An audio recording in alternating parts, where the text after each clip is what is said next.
Good morning. I'm Braden. I'm downtown Logan Brown.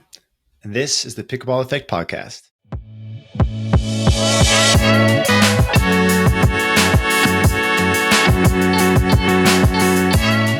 Nailed it.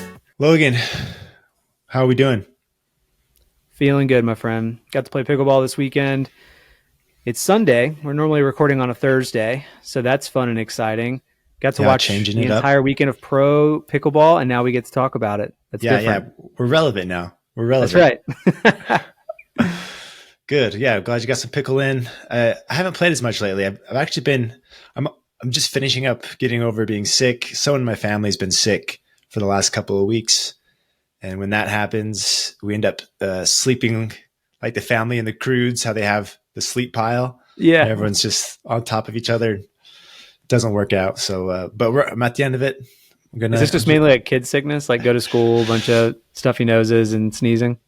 Yeah, I don't know. I think they got it from some cousins, and then they'll wake up in the middle of the night. Then they end up in our bed, and then we all just get tangled up in there, and it's just a mess. King size beds get real small after kids join, right? We have a queen. We don't have a king. Oh, no. But even if we had a king, I don't know if you've seen those memes where it's like, oh, we bought a king, so it'd be bigger. And then from like, the edge your of the kids bed. like right on top of you. So it doesn't even matter. But next week I'll be feeling better. A little tired, but where I'm here, I'm doing it. We're potting. How much pickleball? So for the folks out there who are listening, they all play pickleball. When you say you're not playing as much, what is the regular cadence for you? Are you like 4 or 5 days a week? Oh no, I could never pull that off. I think on an average week it's 2 to 4 times. Yeah, either a drill session or playing. That's about all what I could maintain. I mean, I would probably play more if I could, but with the current situation, that's what I do. How do you have it set up? Yeah, we try to stay kind of regimented, and mainly just because my job is, I don't know, fairly demanding, but it's just like we're trying to make sure we're on a schedule of sorts. So normally I play pickleball on Tuesdays. I do date night with the wife. Same group every Tuesday. Just kind of have a set time. I kind of just show up at the public courts. I do have a group. I do have multiple text groups, but yeah, I just show up at the public courts and whoever's there roll. Yeah, there you go. And then the wife and I, once we put the baby down, Wednesday nights, we like put our phones away and we just like cook a meal together and spend time. Good for you. And then Thursday was the podcast night. We'll talk more about that in a minute.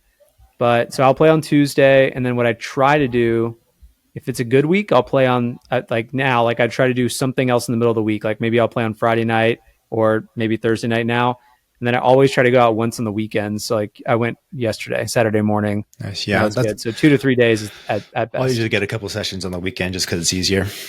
And then maybe once or twice. Sometimes I got a couple buddies I drill with like pretty regularly. We'll drill in the mornings sometimes. So it's nice to get that in while it's cooler. But yeah, It's been brutal. It's been brutal on the heat lately. Well, cool, man. Yeah. So we're recording on Sunday. We're stepping up our game. We're going to start publishing on Tuesdays now so that we can be a little more relevant, talking about some of the pro stuff going on and some of the headlines there. But we're also just going to segment and structure, how we go about different topics better each week. So this was your idea. Tell us how that's going to go. All right. So I'm very excited about this. We'll see how it turns out. I'm not like a huge like radio nerd or buff of like Howard Stern or any of that, but I love shows like Pardon the Interruption. I like things where there's segments and you draw me into a topic and then you kind of like move quickly through your entire like show, right? And this is our show. So I came up with a handful of segments for us, and we will kick those segments off with some fun bumpers. So if you're watching, hopefully you're watching versus listening. I think it'll be a lot more fun watching. But we'll try to move through sections and topics around pickleball using fun segments to kind of give it some more flavor. Yeah, love it, dude. You're Logan's his mind is on the podcast all the time. We're gonna make a really good product. I'm super happy to be doing this with you, Logan. He's always pitching me ideas and stuff, and this was a good one. I really like this. I think it's gonna be good for the audience. But yeah, Logan, appreciate you, man. I think we're going to create a good product. We're going to create a good pod. Maybe even pickleballers maybe even people who don't play pickleball are going to listen. Like that's how good we're going to get this. That'd be cool, right? People don't know what's coming. I mean, I'm thinking we might get syndicated by like ESPN Radio. I mean, it's cool. Uh, no, but I mean, I think with this idea too, like to give people context, there are a decent amount of pickleball podcasts out there. We are not pros, and a lot of these other ones do have pros. And I think if we can execute on making the podcast fun and entertaining, more fun and entertaining than the others, then none of that will matter, and we'll be able to keep people into the Pickleball Effect podcast. Yeah, keep them entertained. We got some stuff to offer. Don't discount us, Logan. We got things to offer. 3.5 at best, baby. Listen here, I'll tell you what paddles matter. Which is our first segment here. Speaking of paddles, paddle babble. Hey man, will this thing make me a 4-0? Well, of course we have a paddle segment. All right, so last week I'd mentioned that the Diadem Warrior Edge was going to get announced, and it was going to be released here in the next couple of weeks. So Diadem, like they do, was getting everyone hyped up, dumped in a bunch of videos. They revealed the specs for the Edge. I didn't know what the specs were. I had talked to them. They got me really excited about it. And then when they released what the paddle actually was, I was a little let down. I haven't hit it yet. I just got it in the mail, I think the day before last. So I have it here. It's really sexy. It's a good looking paddle. I'll give it that. But they didn't do a lot to it. So the original that they released last year had, it was kind of their response to the raw carbon fiber when those were flooding the market. And, they put like a little different edge guard on it and called it the Edge. It was a good paddle. It came in at a good price point at $175 at the time. That was kind of beating all the other available raw carbons out there. It was a little lighter, which was nice. Anyways, it sold pretty well. A lot of people still play with it. It's a great paddle. But now with this release, it's almost the exact same paddle. The only thing they changed is the facing material and the peel ply, or like the roughness to it. So they're calling it 18K carbon fiber, or I guess they're using 18K carbon fiber, which is, I read up a little bit on it. It's just a stiffer carbon fiber. It's more filaments, which may change it a little bit, but I don't imagine it being like, a night and day difference from what they were using before. And then they're using a little bit of different grit. So normally when you add the grit on a paddle, they use like a unidirectional peel ply. So it's, I'll show you a different see those one. Lines if you look at it a certain way. Yeah, so like this one, you can see like the lines going up. So instead of doing that, they have it like a cross weave. Supposedly, it's going to help give it more spin in different scenarios. I haven't hit it yet. I need to go test it. But the specs were a little underwhelming. I was a little bummed with what they brought out. I thought at the very minimum, at least give us foam injection, which they didn't. I was expecting maybe a thermoform, but they didn't do that.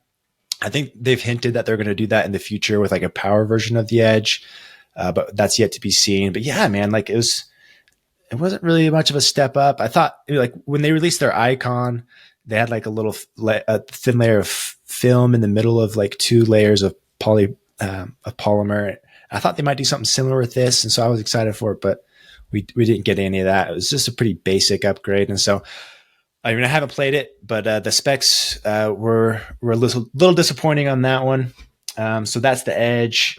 What's making it look so cool? Like, do you know what they've done to make those squares kind of pop out at you? Yeah, I guess that's what I saw. I was like, that's I'm neat. not sure. Like, it's really good looking. I'm not sure. I don't know if that's a product of the peel ply or the 18K. Like there's other paddles on the market that use 18K. They're not the first ones. Right. I swear I've seen someone using 20. They all have big blocks like that too, but it's not like 3D, but I don't know. Something about the 18K, I think, gives you that look a little bit. So that's that one. I don't want to knock it down too much before playing with it, but a little disappointed there. And then I got another paddle this week. So this is the Rhombus Nova. So they have an R1 and an R3 coming out. The reason I bring this up is because it's actually doing something different than anything else that's out there. So it's going to be released, I think, like August 16th or 19th. So in a few weeks, when that comes, I'm going to try to have a review ready by then. but it's they're using some new technology that is yet to be seen for thermoform paddles, and I didn't think we were going to see anything new before the year was over. So I was Okay. excited to see that we're already seeing some advancements potentially for thermoform paddles. So excited about that one. And then I also spent some time with the Scorpius paddles this week finally. So the Anabrite 14 millimeter and the Colin John 16. Yep. A lot of people have been raving about the 14, and like the rumors are true. I was actually pretty impressed with it. So like it hits pretty hard, but it still doesn't have that like crazy stiff feeling that you get from other thermoform paddles that are 14 millimeters. So it's a little softer. It hits hard. And then just the natural like wide body shape of it makes it more forgiving. So like the elongated Perseus 14 was actually pretty tough to play with. It was a little very, very demanding. It just Right. had a small sweet spot. It was tough to play, although you could crank it with it. But this one is much more player friendly. Like it feels much more stable when you're dinking. There's a lot less airs. You can definitely feel it turn in your hands a little bit when you're blocking like a hard drive or something, Right. and you miss it off there. But other than that, like it felt pretty forgiving, and it was nice. Like I could see why a lot of people like it. The 16 millimeter was good, but I wasn't like really crazy about it. I don't know if I'd pick that one over other control paddles that are out there, but the Scorpius 14 I think is unique, and I can see why a lot of people are talking good about that one. Is there And another then 14 that you can think of in that same wide width that you've played with? Because I've played with the 14 carbon, but it was there's not too elongated. many. It's kind of we you don't see as many square paddles as you do elongated for Yeah. some reason. But Carbon has a thinner one. Like the Electrum Pro 2 is a Hmm. thinner one that has that standard shape. Um, I'm sure there's a few others. Those are the ones that come to mind. But yeah, those ones, there's a lot of like 60 millimeter squares. There's not a ton of kind of power oriented paddles with that square shape. And so, but I kind of like that combo because that standard shape makes up for the lack of forgiveness that you normally get from like a power paddle that's elongated. I guess Yeah. Selkirk has like the power air and the Epic and the S2 shapes. And I did like those over the Invicta because they were just more player friendly. And I think it was because of the shape. But anyways, really, really impressed with that paddle. I think it's a good one. That one's here to stay. The 16, I don't know if I'll recommend that one very often, but I could definitely see myself recommending the 14 more often. Some other things for paddles. So Thomas Wilson was playing with a new carbon. Yeah. The Well, I didn't even notice it until Pickleball Will on his story this weekend. He had posted a story of the paddle, and it's got Thomas Wilson's signature on it. And I was like, whoa. And then like I looked at, I literally had the TV on too. And I was like, oh, okay. there it There it is. is. So that's the 12 millimeter version of their 1X. So the 1X is the shape, and then the 12 millimeter is, so they have a 14 and a 16. They're coming out with the 12, which is crazy thin. I don't have one yet. I don't know how it's going to play. I imagine it's going to be a little more of a niche paddle where it's not going to be for the masses, but there probably will be some people that like it. You'd probably have to let it up like crazy to get some stability. But I imagine it's really quick in your hands, probably cuts through the air really good. Probably can crank it with it. And I think Thomas has always used a thinner paddle. So It that, seems like it. And I mean, for context, I was hoping one thing you could give us all, I guess, context on is the thin paddles in the market right now, because Matt Wright uses a pretty thin Onyx. Then you have like the Icon, which is pretty thin. I don't know if that's 8 or 10, but it feels thin. And yeah. then I'm missing another one. Oh, the gearboxes are really thin. So are you thinking that it's going to play like any of those or totally different? I would imagine it's probably similar to the Onyx in that realm. The gearboxes, they're not super powerful. I imagine the carbon will be a little juicier. Hmm. You don't see 12 millimeters very often. So that's pretty, that one's unique. But yeah, that's what we got for the paddle babble. Paddle. Completed segment. Sweet. We'll get like one of those cheers, like, hurrah. Hurrah. Yeah, we need some animations here. All right. So this is going to be we're going to finish this segment with a segue into the next segment. Out of all the paddles you just mentioned, which one are you most in on? Which one are you most out on? I think I'm going to be in on the Nova. I don't know, but I'm excited about that one. and then I have to go hit him, but my gut says the edge isn't going to be too much different than what it already offered the previous version, and so have to hit him to be for sure. But in on the Nova, out on the edge, but to be determined. You heard it here first, folks. So that takes us into our next segment. In or out? Sorry, I think that was just out. Did you see that out? All right, so Jesse Irvin last weekend, we're going to go back a week. Beer City Open. Dink, dink. Takes a drive from Dylan Frazier. She puts it back, but she leaves it high. Dylan Frazier rips an overhead and takes a ball straight to the dome. And this went viral. This was all over the place. Yeah, so hopefully you've seen this. If you haven't, go on YouTube, the tubes, which you're already on, and watch it. So anyway, that match, you can see she's a little off, but post-match interviews have said that she was ready to play, wanted to get back on the court. Unfortunately, the medics stopped her from going forward, and then she went through concussion protocol the next day and was then kind of told that she had failed concussion protocol, was not able to play women's doubles. So what I want to know is if this had hit her eye, it hit like right above her eyebrow, so leaving the concussion out of it, it still hit her hard. If it hit her eye and she had gone temporarily blind, or, hopefully not, but if she had gone blind, would we all be wearing safety glasses moving forward? Are you in or out on the safety glass idea? I'm out. I think it's the personal decision. I don't think that should be required. Yeah, I'm sure it happens, but it's probably rare. But yeah, I think that should be a personal decision. Just this conversation in general, I think is funny because like this thing, this concussion happens, and then people start talking about it on the pickleball forum, and it turns into this eye protection thing, even though it had nothing to do with that. I don't know. I just thought that this whole conversation was kind of comical a little bit. We should all wear helmets, football helmets.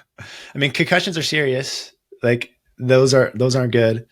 But I just thought it was funny that it just turned into this eyewear topic that I don't know. This whole conversation just seems unwarranted to me. But I'm out on it. What are you? Out. All right, this is subjective opinion, but objectively, I would feel pretty confident right now to put my money on the fact that if she had gone temporarily blind or took a massive black eye, the PPA might have to put some sort of protective equipment, claws or something into there. Now, I'm sure they don't have to, but I'm just saying, like, the NFL is requiring these helmets. Even in NHL hockey, you still have to wear a helmet. You don't have to wear a full face mask. You can get your teeth as busted up as you want, but I would just I'd be curious if it was more serious, if something would be put in place. So I'm out on the idea of enforcing it, but I'm in on the idea that if it gets worse in the future and something bad happens like that, I said it first. I think they're going to implement it. Yeah, I mean, I think racquetball, like at the pro, I think they have to wear eye protection. But it's just so different. Like that ball moves 150 miles an hour. I mean, how fast does pickleball go? Could it even make someone blind? Could it make someone, like, is it even possible, even if it did hit her in the eye? I don't know. I've heard that Dylan and J-Dub hit some seriously fast overheads. We need to do some fact checking. I wonder if that's even possible. Let's check it out. Some doctor will listen to this and tell us in the comments anyway. Yeah, Let us know. All right, let's move on. All right, so this one is something I'm personally interested in, so I'm bringing it up to you. Okay. I've noticed over the last few streams, I never really understood where the announcers were. It turns out the announcers in most of these events are in like a bus or a trailer, and they've got like a bunch of screens in front of them so they can actually see the replays and watch different matches. They can kind of tell they're us. Not on site. They used to be on site. I think they're on site. Well, but they're in a trailer. like courtside. No, not courtside. So, at least to my knowledge, not courtside. Okay. This is what I'm asking. What I'm curious of is are you in on the idea to bring announcers back courtside and then do like a picture in picture with them, similar to like the Tennis Sucks podcast? Have you seen that, where Travis Reddenmeyer is like sitting on the side of the court and he's just talking about the podcast, but there's people playing right next, in the big screen. Logan, we've talked about this. I don't do podcasts. I have not seen it. Right. You haven't seen it. Got it. You know this about me. Come on. Yes, I do know now. But I know what you're saying. So you want me to answer first? Yeah, go for it. I think I'm out. I don't feel like that's necessary. Maybe as like in between games, how they like go to the announcers and they have discussions and then they go back to the court when they start again. Yeah. But during the match, I think I'd rather be watching the match. Are you saying like you'd have like the picture in picture so that, like they would be talking while they're playing, like you could see both? Yeah, but not 100% of the time. So I think let me give some examples. Like they would be in the corner of the video, or like you'd see all of them. For a portion of the time, like the announcers, you could see video and video. So we're getting the full match, but here in the corner, there's like their video. And the reason I also thought of it is because one, like I used to watch the X Games a lot, and the X Games was on YouTube the other day. So like one of my favorite announcers ever is Salima Masakela. And I feel like he brings a cool energy. So like having him, they'll like pan to him right every now and then, and he'll be like talking about something. I just kind of like that differentiation from going from court to the experience of the announcer. But also at the Beer City Open, it was Rob Stone, Adam Stone and Rob Nunnery were doing the announcing, and Dom as well. And they were bringing pros on as guests. So like Jay DeVilliers was on there doing the announcing for a little bit of time. I was like, this would be really cool if we did a picture-in-picture so you could actually see who's speaking. Because if you join the stream at an odd time, you would have no idea that Jay is talking to you. You know if Jay's talking. But the other one, bad example. The other one's maybe. Bad example, but yes. So anyway, that was my pitch on why I think they should bring them courtside, give them more airtime for their faces, and then bring guests in. So bring other pros in to discuss the match and make it not so. Right now, I feel like the PPA is a little too stiff. Yeah. I want it to be a little looser, a little more fun. Yeah, I could see that. That could be fun. I don't know if I'm totally sold on the picture-in-picture, but I do like the idea of bringing on more guests, doing like switching to them in between maybe timeouts or in between games to add a little variety there. All right, fair enough. It'd probably be good for the announcers, like, give them some, face recognition, so you don't just hear their voices. Like they can build their brands a little bit better that way. Yeah, I think I don't know. In general, I just think it'd be a little fun just to have that differentiation in the stream. But yeah, of course, hopefully it would help build their brand too. Okay, I can see that. I can see that. All right, we got a 1.5. Yeah, I'm part in, part out, and you're all in on that one. I'm all in on it. I think they should hire me, and we'll get this going. I got you covered, guys. Okay, I got one for you here. Yeah, this is the Sam Querrey podcast. So Sam Querrey doesn't make Challenger. He hardly ever plays tournaments, but he's still trying to be involved with pickleball. So he announces a podcast. It's a pickleball podcast, right? Yeah.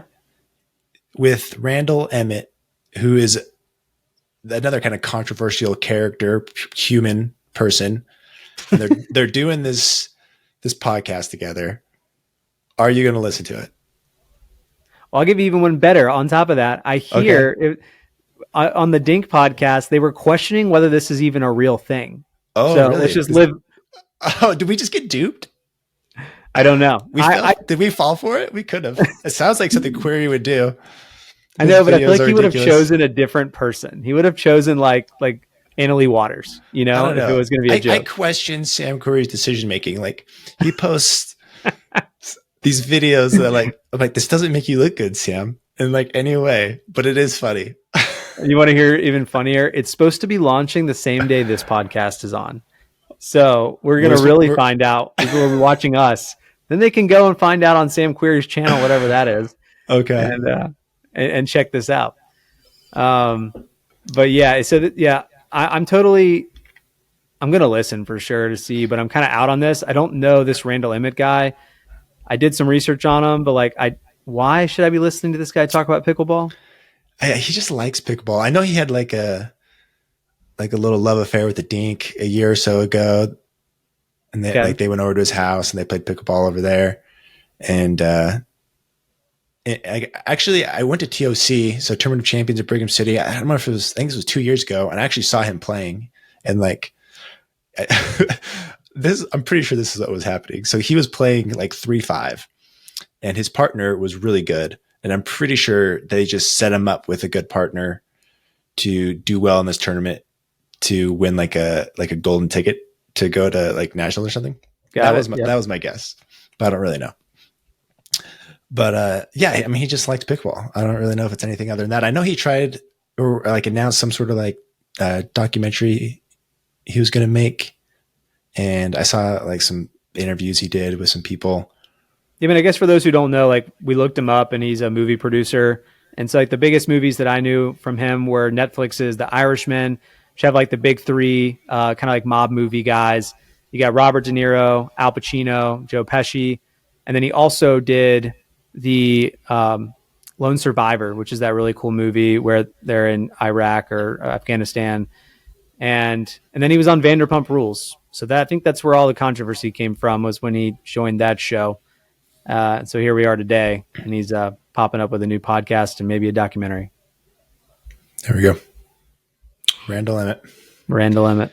Yeah, I'm actually in on it. I think it'd be hilarious. Sam, as he just is like, I don't know, he just seems quirky, and it could be a very entertaining podcast. I don't know. He just I'm totally okay with the quirkiness, and like I'd also like his Instagram posts are pretty funny. Like he just doesn't really seem to care about what people think, which is great, and he just does his own thing.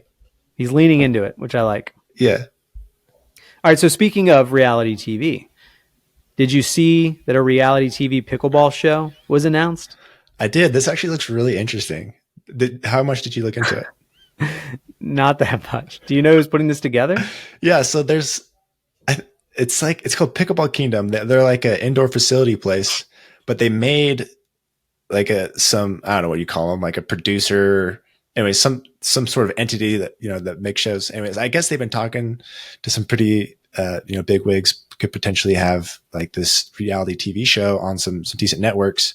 But yeah, so they own a bunch of indoor facilities. They're expanding, I think, and they're going to do this reality TV show where they put out like a casting call, so you can go apply to be on there. It's like a 1 week thing. I think they're going to have 12 total contestants, 6 males, 6 females, and then the top male and top female at the end of this thing will get a sponsorship from Pickleball Kingdom to go and try and compete at the pro level. And so like it's a pretty serious thing. Like if you win this, it could be a game changer for you. So I think to apply, you have to like upload a video of some like a highlight reel or some footage of you playing in tournaments, and just explain why you should be a contestant or whatever. And I don't know, it might be funny. I think we should both apply. Man, well, let me tell you this. There's actually something really cool about what you win. You win 2 Pickleball Kingdom franchises. So I wonder if they you win a franchise? What? 2 of them. Two franchises. So like you just get to build one wherever you live. They'll just fork out the $10 million for it. Either that, or they're waiving the franchise fees, or they or you just like earn the rights to it or something, and you still have to go find the funding. I don't know. That seems weird. That is a little weird, but I mean, I guess it's cool if somebody wants to. If they're really paying for it, that'd be really cool. If you're like the owner operator, and there's got to be a hook there. There's got to be a hook. They don't put much information there. It seems like a bad business plan. Like you're just going to hand a franchise to some random player. Here you go. He may be good at pickleball. He may be good at pickleball, but he probably can't run a business. Nah, of course you can. And I think you forgot to mention that this is going to be hosted by a former Bachelor, Clayton Echard, season 26 of The Bachelor. There we go. Don't know him, but I'm sure my wife does. She watches that show religiously. Yeah, that's anyways, that should be interesting. We'll see where that lands. We'll keep you posted. Next, Joe's Talking Pros. Dude, I loved this name. I thought it was hilarious. I was thinking maybe it should be Average Joe's Talking Pros, but we just shortened it up. So we're better than average. We're just Joe's. But what about above average Joe's Talking Pros? Above Average Joe's Talking Pros. Psh. Hey man, I could have made that shot. Yeah. Above Average Joe's. We need to be confident in who we are. we're the above average Joes. I think I played with some 4-0s this weekend. I think I might be able to hack it out there at 4-0. Yeah, you're above average for sure. Yeah, gotta be. Yeah. All right, so let's talk PPA Seattle. What was the hottest news coming out of PPA Seattle? There's a couple of good headlines out of it. So the big one was Anna Lee. So she won the Triple Crown six times in a row. 6 times, yeah. So this is she tied the all-time record for females of most consecutive Triple Crowns in a row. So she's tied Simone. She had it before this. So next tournament, what is the next tournament? I don't even know. Did you look it up? But this will be a big one. You just got me on the spot. I don't know where they're going. This will be a big one, whatever it is. If she could potentially, I think the next one is the Takea, or it's the. Let me look. We'll look up the tour right now. See where these folks are headed. Yeah, Takea Showcase. So it's in Fountain Valley, California. Is that next week after? Yep, next weekend. Sweet. So that'll be a big one. The and then along with that storyline was her playing Leah Jansen in the finals. So Leah made a big announcement when she made it to the finals that this was going to be her last finals event that she competes in, or not last, just last singles tournament that she competes in. But she made it to the finals. We know that she really pushed Anna Lee a few weeks ago, and she comes out, she wins game 1, 12-10. Too bad she couldn't retire right there. Right.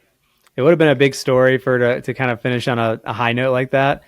But the last 2 games just didn't go so well. Yeah, what was it, like 11-3, 11-0, 11-3. 11-0. Oh, she gets bageled in game 2. Yeah, it was rough.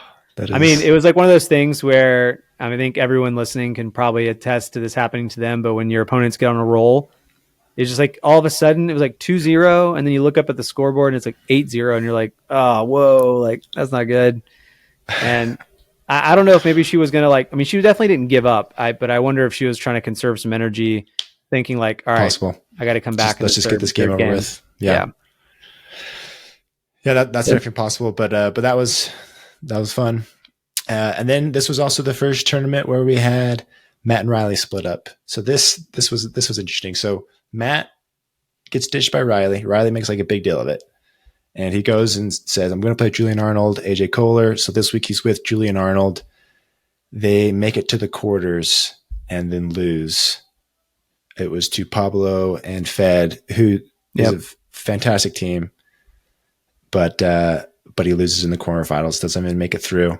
Where Matt plays with De Villiers, who you could argue isn't as good as Julian, like as a pickup, but they make it. Matt and De Villiers make it to the semis, and then ended up taking 4th. And so Matt ends up doing better than Riley, which is ironic. And anyways, that was kind of funny. Yeah, Matt played. Not Matt, but Riley played his typical game with the other partners, like, right. So he's playing with his sister, and was just all over the court. Took every ball he could. But yeah, I think he probably overestimated the fact that he could just jump in and go win a championship with someone new.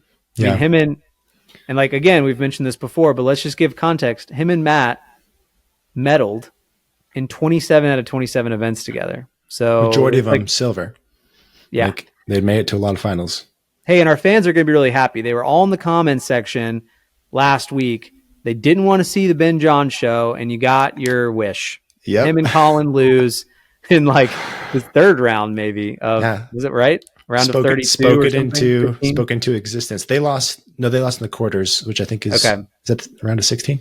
Maybe. Yeah. And so this one's actually interesting because who they lost to, Patrick Smith and DJ Young.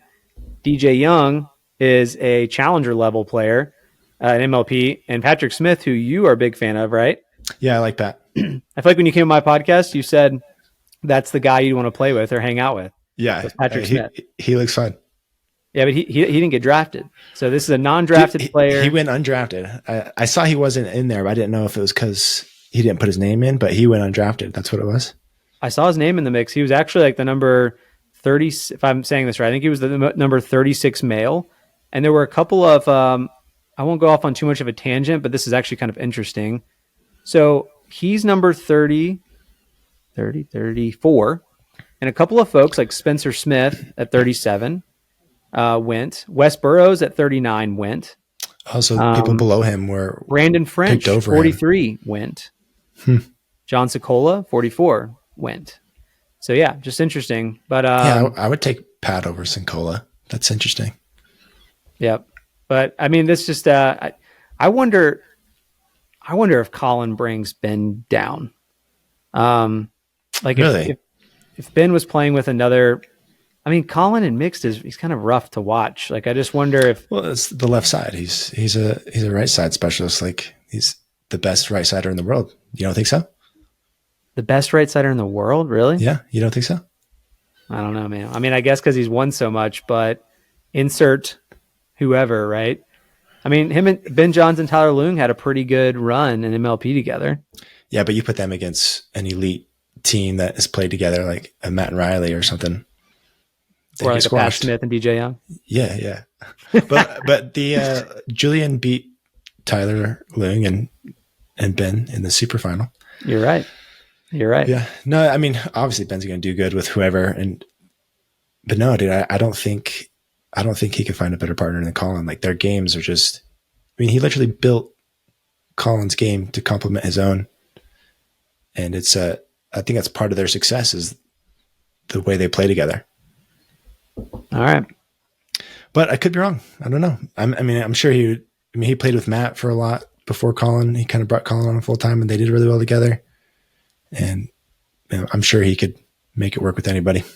Well, I'm not calling it the end of days yet. I'm just saying, I wonder if you insert somebody else there. Because when he plays with Annalie Waters, there is no losing. No. Okay. Yeah, when they lose, it's usually earlier in the rounds, which is interesting. Like you could tell they weren't as sharp as usual, but DJ Young was lights out and he beat him. Like Pat played good, but DJ was lights out. And I think it was the tank top.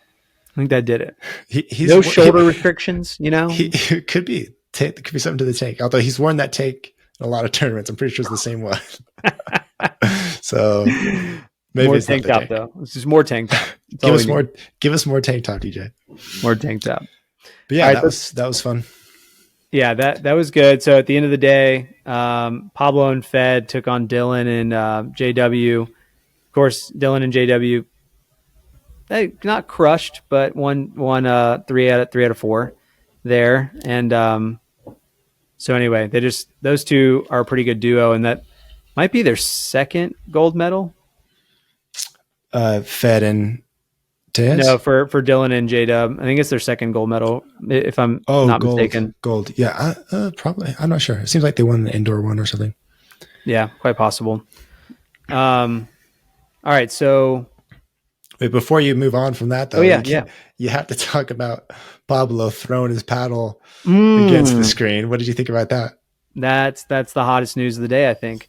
No, it was just funny. The ref walks over and the camera zoom. You can't really tell from the wide angle. He throws his paddle, and then it hits the big screen where they do all the graphics, and then all of a sudden the ref's walking over and he points to it, and they said there might be damage, but the camera zooms in. It's like this big chunk of the screen was taken out by his paddle, and I'm just thinking oh boy, any winnings he had today, it's going into the PPA coffers to fix the screen. Oh man, that's this isn't his first offense. He did where he flipped off the crowd a few weeks ago. He got fined for that. There's you can forgive someone for once, but when they do it a second time, like that's a problem. Like he's Hey, got every sport some needs a bad boy. he's got some anger management issues or something. But Well, yeah, that was I mean, I don't know. From my perspective, that felt just uncalled for. Like you're a grown man, you're in front of a huge crowd, you're on TV, thousands, like keep it together, man. Like, okay, sure, so I you're suppose you're against frustrated. Tyson breaking his paddle on his knee too. Yeah, these outbursts, I'm not a fan of. But I don't know. Everyone's got different personalities, but there's got to be a way to manage that better than hucking your paddle at the screen. Like he didn't like huck it; he kind of just like tossed it, but it was enough. It was enough to do what it did, right? And I think we know now if you I'm sure he really chucked regrets it. it would probably get stuck in the screen. So this was just a nice toss, like a Yeah. Maybe like drop your paddle and call it timeout or something. I don't know, but it seemed a little uncalled for. Still have yet to see a pro smash it on the ground like a tennis player would. That'd be fun to see. What's that? That dude that always wears like the basketball. Yeah, Nick tops. Kyrgios, man. Yeah, he's done a few of those, hasn't he? A few, yeah. I think he might have broken more rackets than some people have bought in their lives, for sure. Maybe that's what pickleball needs. Then maybe I'm wrong. Carbon fiber, just little pieces of carbon fiber shattering everywhere. Can't be good, but that probably hurt. Like if you kept your hand on it and didn't let go. Because DJ Young did that once. He like threw his paddle and it like bounced into the crowd. Yeah, that was funny. No good. And Riley did too. He didn't, not on purpose, but he went for like a big forehand. And I mean, his would have really hurt somebody. And luckily it went right between two people and like hit the chair. Did he throw it against the ground or did it like slip? No, he was going for like this forehand. You know how he kind of jumps. He was kind of either doing like a Bert or an Ernie, and he like kind of came across and the paddle just slipped out of his hands and it went up into the crowd. And then there's just like a flying saucer. And like I saw it in slow motion. I was like, that could have like hit somebody in the face and would have been that could do some damage. Yeah, that was in Atlanta, I'm fairly certain. Sheesh, but yeah. Everyone was okay. All good. Yeah. The last thing on this weekend, I noticed that I started getting texts like to go watch. Did you get those? Yeah, but I've been getting them, and I don't know when I signed up, but like, yeah, I get them like, I don't know when it started, but I get them for every tournament. This was the first week I had gotten them. So I wonder if they're slowly breaking in more people Yeah, I mean, and that stuff's not to be honest, I was like as a marketer, it's not super cheap to do it, but I think they had to do it a lot this weekend because we were switching channels so much. Yeah, I got a little confusing. I bet they were losing viewers because they were like, I don't even know where the next match is. So I was getting a lot of texts like, now we're on CBS. Follow us on ESPN for Championship Court. You know? What do you think of that? Like, is that healthy, or do you think that brings down like the audience of the people who are really trying to get in and watch the games? I don't think it's healthy for the big fans, but I think that pickleball and the PPA has to do it, even though it's not a great experience for their current fan base, so they can get the exposure. It's just like one of those things where they need to get it out in front of more people. And so if you're already on ESPN, like this morning was a really great deal because I think it went F1 right into pickleball. Oh, wow. Which is pretty cool. So, and then I don't know what was on CBS before yesterday, but I just think it's a good way to get in front of people who already have the channel on. Mm-hmm. And then I think, unfortunately for us that really want to watch the whole thing, we're like scrambling to bebop around the cable. I don't even have cable. Do you have cable or YouTube TV or something? I have YouTube TV, so luckily I was able to get them all. But my dad says that CBS do you get it through work, or are you just forking out the $80 a month for that? Well, I'm just forking out the $80 a month. Oh, man. I mean, most people in America, I think, have cable, and like it's. Do they? I think so. Let us know in the comments if you don't have cable, but I think so. No, I don't have cable. I thought it was. You're like a true cord cutter. I'm paying enough for the other platforms, so I don't do that. Although I do miss. I mean, the live sports sucks not having that. Yeah, but, mainly for me, it's live sports. Yeah, if that's your thing, I know you do the F1 drive. You watch what's the F? Is it just called F1? Well, I don't know what it's called. Yeah, Formula One. Yeah, I know you watch that. So I watch that and You NFL, gotta like playing have it on there. fantasy, love college football. I mean, it's, Do it all. Yeah. Okay. Yeah. The $80 is nothing to you. yeah. I mean, it's not nothing, but It's worth it. It's worth it's it. worth it. Yeah. It's Good high investment. it's on the priority list. Speaking of That's cool. priority lists, did you see the MLP's announcement this week? Oh yeah. I almost forgot that. The paddle one you're talking about with the colors and stuff. Yeah. So Yeah. they, What was that announcement? so they sent out an email and put a post up on Instagram, of course, announcing they were going to ban is not the right word, but I suppose they were going to not allow paddles that restrict contrast with the pickleball. And I think specifically right now it's the Dura, so it's the yellow Dura. Mm-hmm. And any paddle that they basically on their article, they had like 4 different color combos, but essentially just to keep it Of easy, colors the paddle can't be. can't be. Yeah, primary colors. And so, of course, the primary colors are white, gold, and like this yellow color. And then some green, I think. Yeah, but that's literally because it's the Viking that Andre Dascu uses, and it's the Tyson McGuffin signature Invicta or whatever. Like those are the only 2 paddles that I can think of that The pros color are scheme. using. Yeah. Yeah. I think there's a lot of white paddles out there. That's not totally uncommon, but I think those are the 2 that are currently being used on tour that will be banned or not allowed in the MLP. And this is only for MLP. This is not PPA yet, though I imagine it'll trickle over to the PPA eventually, and that'll be a rule there. And but yeah, this will be into effect in the next MLP event. Yep. Yes, I mean, I reached out to the commissioner, and he was just you kill me. You just message anybody. Yeah, right. Whoever. But anyway, I've messaged him before. Again, I'm trying to get him on the podcast. We need to get him on here. Okay. But yeah, he just said, well, my response to him, and I probably sounded like an asshole, but I was like, why not just call out the paddles that you know are problems? And he just he had like the cookie cutter response that was just like, we think this is the best way to go about it. But then he like followed up and was just like, listen, we just told the pros like on the side, just reach out to us if you think you're in question and we'll work it out with you. So I think they just didn't want to like call brands out and make that like an issue and just let the pros handle it with their sponsors and with them. So that makes sense, I guess. And this, when they made this announcement, they said they got together with their player committee, and it sounded like it was the player committee that really drove this decision. And no, I totally get it though.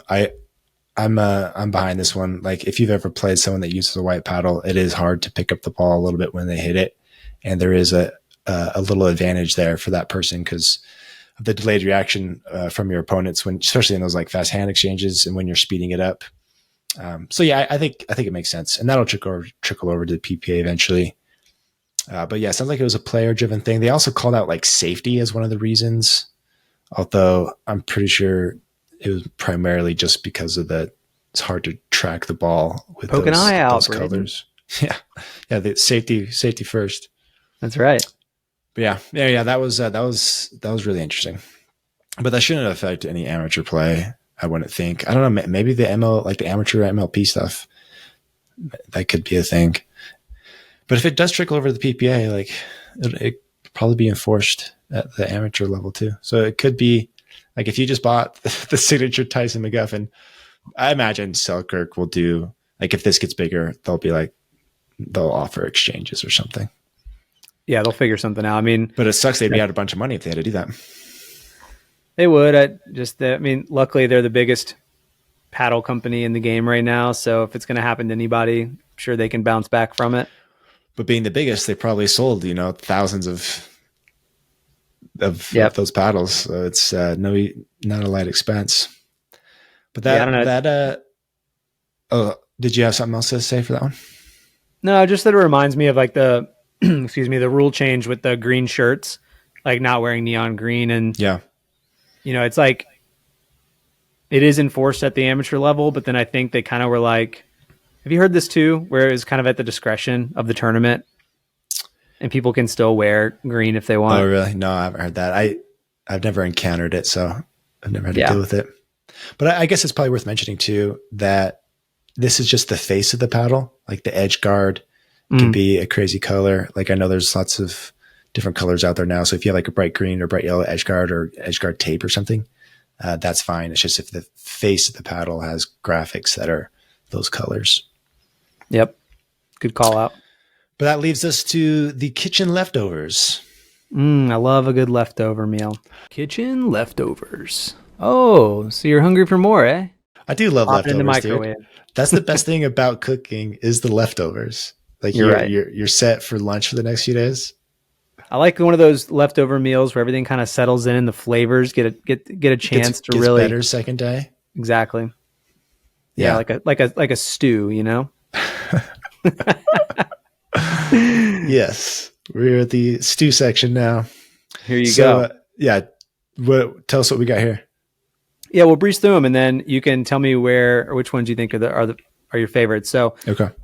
Last week, Beer City Open, former 4-time Stanley Cup winner, played at the 5-0 level. His name's Chris Draper. He's currently the Detroit Red Wings assistant GM.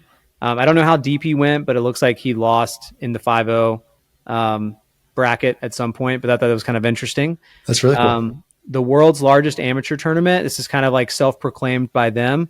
World Team Pickleball or World Pickleball Tour, excuse me. They've been popping up around the country, but I didn't really know anything about them until I saw a post that they're going to be in Columbus, Ohio this coming week. But on top of that, you had mentioned to me... This is like coming up super soon. This is next week? Yeah, literally. Yeah, it's like supposed to be just...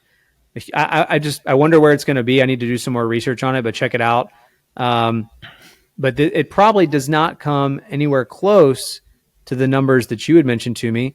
If you're watching PPA this weekend, they've been really, really promoting the Nationals, PPA Nationals tournament, which was out in California and then has moved to Dallas, which is where the PPA is located. And you threw out a number of 4,000, right? They have room for 4,000 competitors. Yeah, they have a capacity for 4,000 people to sign up, which is just crazy. I've seen stuff like in the 1,500s before. I don't know what the U.S. Open is. I think it attracts thousands, but I don't think that's a big party too. Yeah, quite as big as this one is, and it actually looks like it could be really fun. So huge capacity. I don't remember the number of courts, but it was huge. It might have been 3 digits of courts that they'll be doing this tournament on. Tons of vendors, just tons of events, lots of. I don't know, it actually looks pretty cool. Now that we're like famous and podcasting, they'll probably just fly us out there so we can. I was going to say we should put this into stuff while we're there. Exactly. I think whoever's listening right now, the Braden and Logan show can come on the road, and by November, I think you should have us out there. I think we could. Oh, I've got an idea. What if the kitchen sponsored us and we created a studio booth courtside that looked like a kitchen, and we did our podcast and live streamed from the kitchen, talking about the kitchen. Boom. Bring us on. Yeah. All right. And speaking of the kitchen, did you see this couple in British Columbia that are on hunger strike over the noise of pickleball? No, I didn't see this one. Tell me about it. All right, so it's pretty funny. You need a visual for it, I think. So we'll put the link in the bio, or it's in my recent newsletter that's available online. So this couple in British Columbia, they have gone kind of like the headline was inspired by Gandhi. So they have decided to put up signage on the pickleball court in big red signage, and they're on hunger strike, and they're protesting the noise that pickleball is bringing to their local community. And I know we have talked about the noise at nauseum, but I just thought this was too funny because I've not seen anybody go this. So what happens? Like if no one responds to their hunger strike, do they just not eat and hear the noise? All these hunger strikes come to an end at some point, Braden. Maybe they got a leftover stew in the fridge. It's waiting on them. Maybe they have they got some leftovers that they. I bet they're not cooking. They better have some leftovers. Maybe somebody will bring them some food and like make peace on court. Yeah, they're committed. Like it sounds like what if they just moved, you know? They moved because the pickleball courts are too loud. Yeah. You could probably sell it. Your house it's like a premium. I'm sure if pickleball courts coming nearby, your house goes up $20,000. Actually, it's probably fact check that one. It's probably the other way around. It goes up in value if you're a pickleballer. Otherwise, it's significantly reduced. But odds are you're a pickleballer these days. A lot of folks out there. There's lots of them. All right, so last one on the list, new pickleball video game. So this is not the live video game. This is like a Wii style, right? Is this what you heard? Oh, yeah. I did see this one. Assuming it's real. I saw it too. I think it's real. Is it real? I think it's for Nintendo Switch. I think it's all of them, like Nintendo, PS5, Xbox One. I don't even know what they all are. I don't game. You game? No, but do any of them do Wii anymore? Is Wii a thing? I think Wii's gone. No, I just saw the cover art and it just looked like the Wii, characters. Like it's like cartoon. Wii tennis. They'll never beat Wii tennis. Yeah, and Wii golf is fun. All that. But anyways, that was cool. Am I gonna play it? No. But it's fun to see it go mainstream. Yeah, agreed. And the real video game is apparently in production or being worked on. Oh, the one that Memes of Pickleball made fun of? Yeah. Wait, that one is legit too? I think it's legit because I've seen videos of the pros through Instagram stories where they have the get up on, that does the tracking. Oh, they're like, okay, yeah. So they're out there hitting balls with that entire garb on. So I think they could take it from the physical world into the digital and recreate them. So I think that's real. Cool. Yeah. I wonder how long it takes that, because like pickleball is moving so fast. I wonder if the pros they selected aren't going to be relevant anymore or something by the time it's like ready. I don't know, I'd imagine you can move pretty fast. Like think back to when we were kids, and maybe you didn't play video games then, but I did. What they were able to do with Tony Hawk's Pro Skater back then, and that has to be 20 years ago, if not more, is pretty wild. And technology has moved so fast that I imagine it's somewhat plug and play. And they don't really have to create a bunch of like in Tony Hawk's Pro Skater, you had to create all these different parks and scenes and cityscapes. This is just a court, right? Yeah. Like throwing some different backdrops for them, and should be all right. Yeah, you're right. Well, cool. Yeah, those are just going to help further pickleball. More people coming to the website. More people using the affiliate links. It's all going to be good. More people watching the podcast. Well, I think that wraps it up for us, Logan. Appreciate you, man. I like what we're doing here. I hope people are enjoying it. Let us know, and we're just gonna keep making this better and better. Yeah, we need people to hit the comments. Let us know what you like, what you don't like. Should pro stuff be higher or lower in the prioritization list? Yeah, what do you guys care about? If you made it this far, we care about you. Nah, no one makes it this far, do they? We're gonna find out. Right, Logan sucks in the comments if you made it this far. That's if how there's we're gonna 50 know. Logan sucks, I'm gonna be so excited. All right, that'll be the test for the week. All right, I dig it. All right, thanks, Logan. Thanks, everybody.